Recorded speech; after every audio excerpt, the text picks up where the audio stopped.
చెప్పండి ఎవరు? గోపి గారా అండి? అవును సార్, అవునండి. నమస్తే సార్.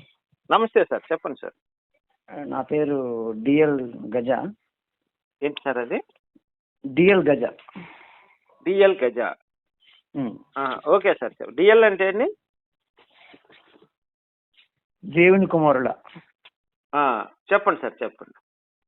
నేను ఒక క్రైస్తవుడిని. ఓకే సార్, ఓకే అండి. మీతో మాట్లాడచ్చా? చెప్పండి సార్, చెప్పండి, మాట్లాడండి. లేదంటే రేపు మాట్లాడుకుందాం. పర్లేదు సార్, చెప్పండి చెప్పండి. ఎందుకంటే నేను ఫోన్ చేస్తాను మీతోటి. చెప్పండి సార్, పర్లేదు, చెప్పండి చెప్పండి. This call is now being recorded. నేను మీకు ఫోన్ చేశాను సార్, మీరు మళ్ళీ ఫోన్ చేస్తానన్నారు, ఏదో బిజీగా ఉన్నట్టు. అవును సార్, నాకు రోజుకు 200 కాల్స్ వస్తాయండి. ఏదో చేస్తానంటాను కానీ మర్చిపోతుంటాను, అది కామన్. అది చెప్పండి సార్, పర్లేదు సార్, చెప్పండి చెప్పండి. పరిశుద్ధాత్మ గారి గురించి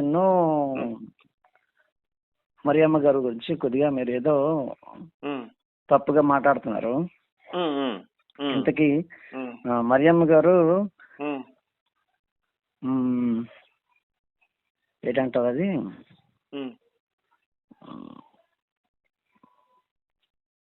పతివ్రత అని చూపించగలరా అంటున్నారు.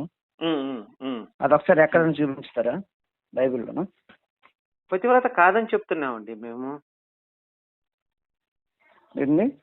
ఆమె పతివ్రత కిందకి రాదు, ఆమె అర్హురాలు కాదు అని చెప్తున్నాను మేము. పతివ్రత కాదు, అర్హురాలు కాదు అంటారా? అవునండి, అవును. అంటే పతివ్రత అనే పదం ఉండదు బైబిల్లో అంటున్నారు. అవును సార్, అవును. పతివ్రత ఉండదు, పుణ్యం అనే పదాలండి. ఈ రెండు కూడా ఇంగ్లీషులో లేవు, మీరు చెక్ చేసుకోవచ్చు. పుణ్యము, పతివ్రత. అవును సార్, అవునండి. నాకు ఒక చెప్పండి. భారతదేశానికి సంబంధించిన వర్డ్స్ ఈ రెండు, పుణ్యము, పాపము. అంటే పాపం బైబిల్లో ఉంటది కానీ పుణ్యం అనే మాట ఉండదు. నెక్స్ట్ పోతే పతివ్రత అనే పదాలు అసలు ఎవరికి ప్రపంచంలో భారతీయులకు తప్ప ఈ రెండు వర్డ్స్ ఇంకెవరికి తెలియవు. ఇది సార్ నా స్టేట్మెంట్. చెప్పండి సార్, చెప్పండి. ఓకే సార్, అదే నాకు ఒక చిన్న ప్రశ్న ఉంది. అడగండి సార్, తెలిస్తే చెప్తాను. నా వాయిస్ మీకు కరెక్ట్ గా వినపడుతుందా? వినపడుతుంది సార్, వినపడుతుంది.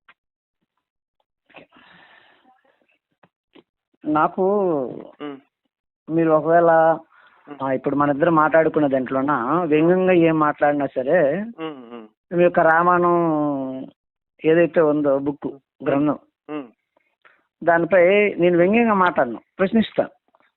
అయితే ఒక పని చేద్దాం సార్. చెప్పండి. ఇప్పుడు మనం ఇలా ఆడియో కాల్స్ లో మాట్లాడడం కంటే కూడా నేను ఇక్కడ మీకు యూట్యూబ్ లో ఒక లింక్ ఇస్తాను. మీరు అక్కడికి వస్తే యూట్యూబ్ లో అందరూ చూస్తుంటారు, మీరు రామాయణం గురించి చక్కగా అడగచ్చు. రామాయణం నాకు లోతుగా తెలియకపోవచ్చు, మా వాళ్ళు ఉన్నారు, భాస్కర్ రాజు డాక్టర్ గారు కానీ, కిరణ్ గారు కానీ, వీళ్ళైతే బాగా లోతుగా అధ్యయనం చేశారు రామాయణం. రవిశంకర్ గురువు గారు, వీళ్ళంతా లోతుగా అధ్యయనం చేశారు రామాయణాన్ని. నేను ఓన్లీ బైబిల్ ఒక్కటే స్టడీ చేశాను బాగా. మీకు రామాయణం గురించి నాకు అంతగా తెలుసు కానీ అంత లోతైన అంశాలు తెలియదు. మీరు కనుక వస్తాను అంటే లింక్ పంపిస్తాను, చక్కగా మీరు అడిగే ప్రశ్నలకు మేము చెప్తాం, మేము అడిగే ప్రశ్నలు మీరు చెప్పండి. స్నేహపూర్వకంగా ఒక బ్రదర్, ఒక అన్నా తమ్ముళ్ళ అనుబంధంతో మనం మాట్లాడుకుందాం. ఓకే సార్, నాకు ఇంకో ప్రశ్న ఉంది. అడగండి సార్, తెలిస్తే చెప్తాను. మీరు బైబిల్ చదివారా అని అనుకుంటున్నాను సార్ నేను. అంటే మీరు చెప్పాలి నాకు తెలుసా లేదా అనేది. నేనైతే మామూలుగా చదువుకుంటూ వెళ్ళిపోయాను.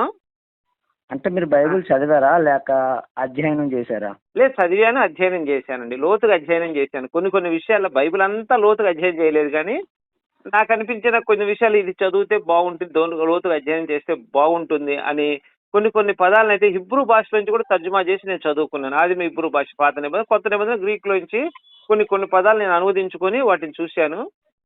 అలా కూడా నేను క్లారిటీ తీసుకున్నాను వాటి మీద. అంటే నాకు డౌట్ వచ్చింది కాదు, అన్ని కాదండి, కొన్ని డౌట్లు వచ్చిన దగ్గర నేను వాటి ఆదిమ హిబ్రూలోంచి వెళ్ళాను సార్. అది చెప్పండి. లైవ్ అంటున్నారు కదా, ప్రస్తుతానికి ఈ పాయింట్ మీద మనం మాట్లాడదు ఒక పాయింట్.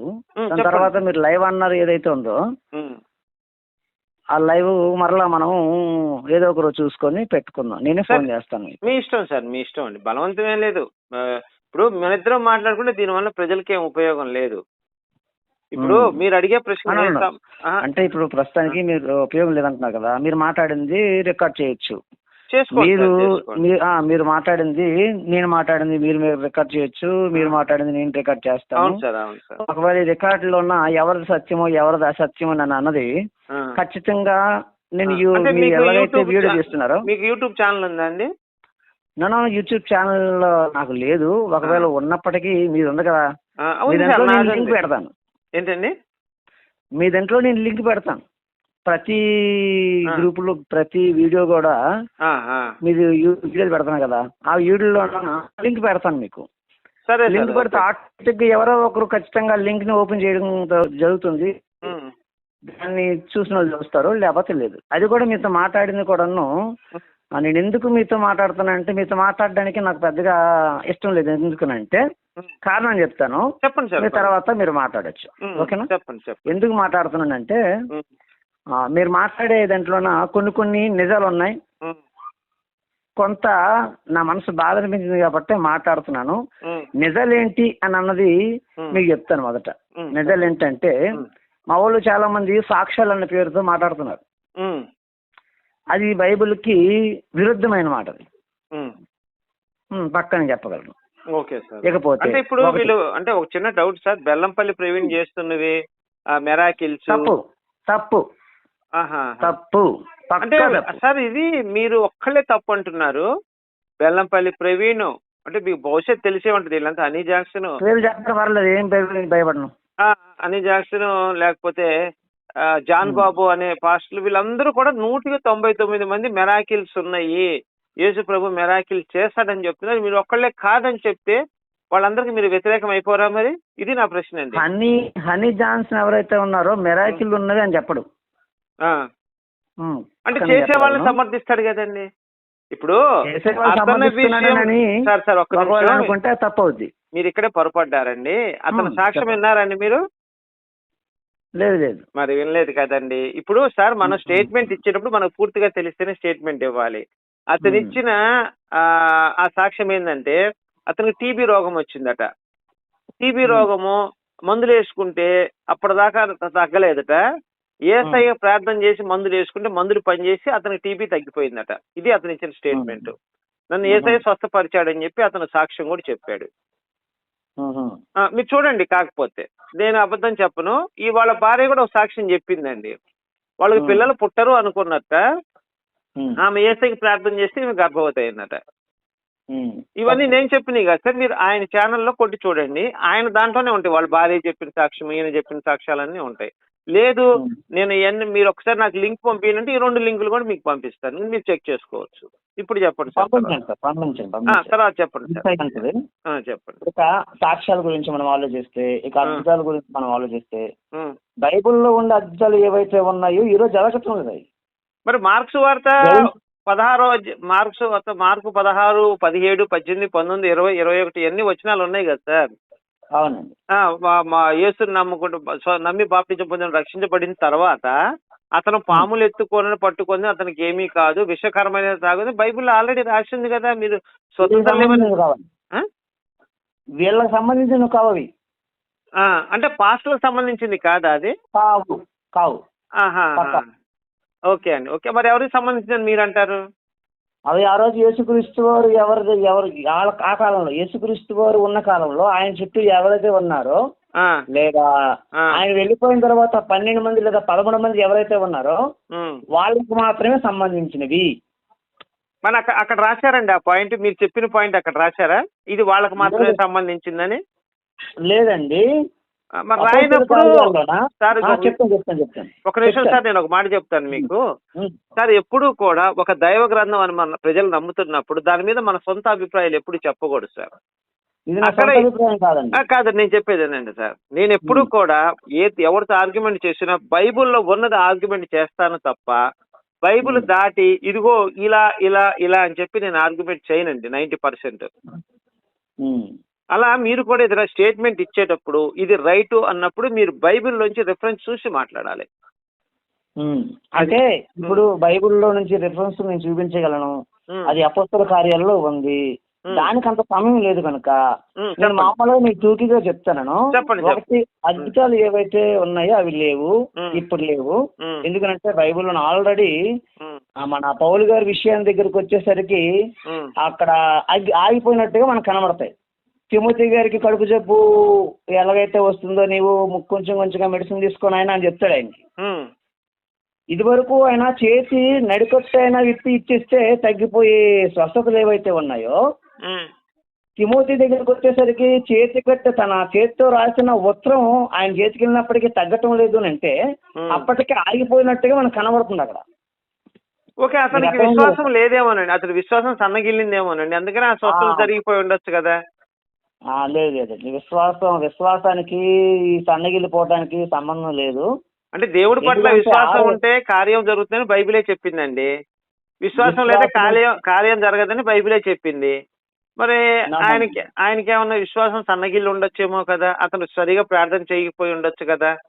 నో సార్ అలా మనం తీసుకుంటే తప్పేది. ఎందుకంటే దానికి మనం విరోధం అయిపోతాం. ఒక వ్యక్తికి స్వస్థత జరగలేదు అంటే మరి అక్కడ స్వస్థతలు లేవు అనే స్టేట్మెంట్ ఇవ్వటం ఎంత మటుకు కరెక్ట్ అంటారు? బైబిల్లో రాయని విషయాన్ని ఏదో ఒక సంఘటన జరిగింది తీసుకొని మీరు దాన్ని ప్రామాణికంగా తీసుకొని స్వస్థతలు లేవు అని స్టేట్మెంట్ ఇవ్వటం కరెక్ట్ అనుకుంటున్నారా మీరు? కరెక్టేనండి, స్వస్థతలు లేవు, ఆల్రెడీ స్వస్థతలు జరిగాయి, అవి ఇప్పుడు జరగవని స్టేట్మెంట్ ఇస్తున్నాను. స్వస్థతలు లేవు అంటే బైబుల్, నేను స్వస్థతలు లేవు అని అన్నానంటే బైబుల్ స్వస్థతలు లేవు అని అనడం లేదు, మీకు అర్థం చేసుకోండి. స్వస్థతలు లేవు అని అంటున్నానంటే బైబుల్లో స్వస్థతలు జరగలేదు అని అనడం లేదు, స్వస్థతలు ఆగాయి అంటున్నాను. ఆగిపోయినాయి అంటుంది. ఇప్పుడైతే అసలు ఆగిపోయినాయా పూర్తిగా? పూర్తిగా ఆగిపోయినాయి. ఓకే అండి. దీని నుంచి 2 అంటే మీరు మాట్లాడే విధానంలోన నాకు నచ్చినవి ఏవైనా ఉన్నాయి అంటే ఈ సాక్ష్యం చెప్పేవారు తప్పుగా మాట్లాడుతున్నారు. అది మీరు నాకు ఒకసారి వీడియో విన్నాను నేను. వాడు ఎవడో సాక్ష్యం చెప్తాడు, క్రైస్తవుడు అయ్యండి, నేను అనారాచి చేశాను, దొంగతనం చేశాను, వ్యభిచారం చేశానని. అప్పుడు మీరేం చెప్పారు? నేను కూడా యేసుక్రీస్తు వారు నమ్ముకునేటప్పుడు నేను చాలా వ్యంగ్యంగా ఉన్నాను అన్నారు. ఎందుకంటే ఒక వ్యక్తి నమ్ముకున్న నమ్మకాల మీద ఒమ్ము చేసేసి నేను నమ్ముకున్న నమ్మకాల మీదే గట్టిగా పట్టుకుని నాదే గొప్పది అనుకుని చెప్పటం తప్పది. ఎవరు తప్పు చేశారు అనుకుంటున్నారు మీరు? వాళ్ళండి, మీది రైట్. ఎందుకంటే వాడు మీ మీద దుమ్మెత్తి పోస్తూ మీ నమ్మకాన్ని ఒమ్ము చేస్తున్నట్టుగా మనకు కనబడుతుంది అక్కడ. అంటే విగ్రహారాధన నేను చేశాను, ఏ దేవుడు నన్ను కరుణించలేదు, ఏసే కరుణించాడు అని చెప్తున్నాడు. అది తప్పది. ఏసయ్య కరుణించడానికి అలా చెప్పకూడదు. ఎందుకంటే కొత్త నిబంధనకు వచ్చేసరికి పౌలు గారు ఏ విధంగా సాక్ష్యం చెప్పారో దాన్ని మనం చెప్పాలి. అంటే పౌలు గారు ఏ విధంగా సాక్ష్యం చెప్పారు అంటే అంత్యోకియాలో ఉంది కదండి మన అది అపొస్తల కార్యాలు 17:11 దగ్గర ఉంటుందన్నమాట. ఒటెన్స్ వాళ్ళారా, మీ యొక్క ఆది దేవతా భక్తి విషయంలో నేను చూసేటప్పుడు మీరు చాలా భక్తిపరులుగా మనకు కనబడుతున్నారు అని ఆయన మాట్లాడతాడు. ఆయన ఆ విధంగా మనము చెప్పే కోవలో ఉండాలి తప్ప ఎదుటి దేవతా దేవీల మీద దుష్ప్రచారం చేస్తూ మన దేవుళ్ళే గొప్ప అని చెప్పుకోవడం తప్పు. సార్ మీరు నేను ఒక వీడియో పెట్టాను, నేను ఒక లైవ్ పెట్టాను, చూశారో లేదో. నెల్లూరులో ఒక మాంత్రికుడు ఉన్నాడంటండి. ఆయన పెద్ద మాంత్రికుడట, అందరినీ మంత్రాలతో చంపేసేవాట. అయితే ఒకసారి ఎవడో పాస్టర్ మీద చేతపడి చేయడానికి పోలేరమ్మని పిలిచాట. పోలేరమ్మ వచ్చి ఆ పాస్టర్ని వెళ్ళి చంపేయని చెప్పాట. పోలేరమ్మ అక్కడికి వెళ్ళి చూస్తే అదంతా అగ్నిగా ఉందట ఇల్లంతా. ఈ పోలేరమ్మ తల్లి వెనక్కి వచ్చి అక్కడ అగ్ని మండుతుంది, నేనేం చేయలేను అన్నదట. తర్వాత పంచభూతాలకు అధిపతి అయినట్టు శివుణ్ణి పిలిచాట, ఎవరు శివయ్యని, హిందూ దేవుడు శివయ్యని పిలిచి మాంత్రికుడు అక్కడున్న పాస్టర్ పోయి చంపిరాపో అన్నట్ట. అక్కడికి ఆ శివయ్య వెళ్ళి అక్కడ అగ్ని మండుతుంది, నేను వాళ్ళని చంపలేదని చెప్పి తిరిగి వచ్చేసాట. తర్వాత పార్వతీదేవిని పిలిచాట మాంత్రికుడు, పోయి అక్కడ పాస్టర్ ఉన్నాడు, వాళ్ళ పిల్లల్ని చంపేస్తారా అని చెప్పి పార్వతీదేవి చెప్పాట. పార్వతీదేవి వెళ్ళి అక్కడికి వెళ్ళి చూసేసరికి అక్కడ అంతా కూడా అగ్ని మండుతూ ఉండేసరికి ఆ పాస్టర్ని చంపలేకపోయి వెనక్కి వచ్చేసిందిట. తర్వాత మహాగణపతిని పిలిచాట, అంటే వినాయకుడిని. వినాయకుడిని పిలిచి ఆ పాస్టర్ ఉంటే పిల్లల్ని చంపేస్తారా అని చెప్పాట. ఈ వినాయకుడు వెళ్ళి తిరిగి వచ్చేసాట. వీళ్ళందరిని అడిగాట, ఇంత గొప్పది మీరు ఎందుకు వాళ్ళందరినీ చంపలేకపోయారు, మీరు గొప్ప దేవుళ్ళు కదా అంటే వాళ్ళందరూ అన్నట్ట యేసు రక్తమే జయమన్నట్ట దేవుళ్ళందరూ కూడా. అనేసి వాళ్ళందరూ వెళ్ళిపోయారట, అక్కడి నుంచి మాయమైపోయారట, భయపడిపోయి యేసు రక్తం జయమని వాళ్ళు మారిపోయారట. ఈయన కూడా యేసు రక్తం జయం అన్నట్ట. మరి ఇప్పుడు దీనికి ఏం చేయాలి మేము? ఇలాంటి సాక్ష్యాలు చెప్తున్నప్పుడు మేము ఎలాంటి సాక్ష్యాలు చెప్పాలి? వాళ్ళందరూ బోటకాలని చెప్పుకోండి, వాళ్ళందరూ బోటకాలు, వర్జన్ కాదళ్ళు. అంటే ఇట్లా ప్రజల్ని మోసం చేస్తూ మా దేవుళ్ళని అవమానిస్తున్నప్పుడు మరి మేరీ వ్యభిచారిణి అనే మాట మేము అంటాం తప్ప అండి? ఇప్పుడు వాడు నా దేవుళ్ళని అవమానించకపోతే నేను మీ దేవుళ్ళని నేనెందుకు అవమానిస్తానండి? రెండు చేతులు కలిస్తేనే చప్పట్లు మోగుతాయి, అవునా? అవును సార్. అలాగే వాడు ఆ మాటలు ఇలా మా దేవుళ్ళ విగ్రహారాధన చేసాము, మేము భయంకరమైన విగ్రహారాధికులము, భయంకరంగా పూజలు చేసేవాడిని, మాకు స్వస్థత జరగలేదు, యేసుని నమ్ముకుని స్వస్థత జరిగిపోయింది, మరి ఇవన్నీ ఎవరిని అవమానించినట్టండి? ఈ రోజు కూడా ఇలాంటి సాక్ష్యాలు రోజు చూపిస్తున్నారు. మతం మారిన బ్రాహ్మడు టైటిల్ అన్నమాట, మతం మారిన బ్రాహ్మడు. కానీ పొద్దున్న లేస్తే ఈ క్రైస్తవులందరూ బ్రాహ్మణులు తిడుతుంటారు. మళ్ళీ మతం మారిన వైశ్యుడు, మతం మారిన చౌదరి, మతం మారిన లంబాడి వాళ్ళు టైటిల్స్ పెట్టుకుంటారు శుభ్రంగా. మళ్ళీ పొద్దున్న లేస్తే అదే కులాలను వీళ్ళు తిడుతుంటారు. ఇప్పుడు మేము చేయటం, మేము అనటం మాకు ఇష్టం లేదండి, వేరే వాళ్ళ దేవతలను తిట్టడం. కానీ ఇలాంటి వాళ్ళని చూసి మా కడుపు మండి, మా హిందువులు మెజార్టీలుగా ఉన్నా సరే మీ బోటోళ్ళని అంటే క్రైస్తవులను చంపకుండా మేము ఇంకా బతికున్నామంటే ఓర్పు సహనం మాకు ఎక్కువే కదండి. ఖచ్చితంగా సార్. ఇప్పుడు చెప్పండి సార్, ఇది ఇప్పుడు వీళ్ళు చేసే దురాచారాలు ఏవైతే ఉన్నాయో, చాలా నీచమైన బుద్ధులు ఏవైతే ఉన్నాయో అది నాకు నచ్చట్లేదు, నాతో ఉన్న వారికి నచ్చదు సార్. నేను ఒకటే ప్రశ్న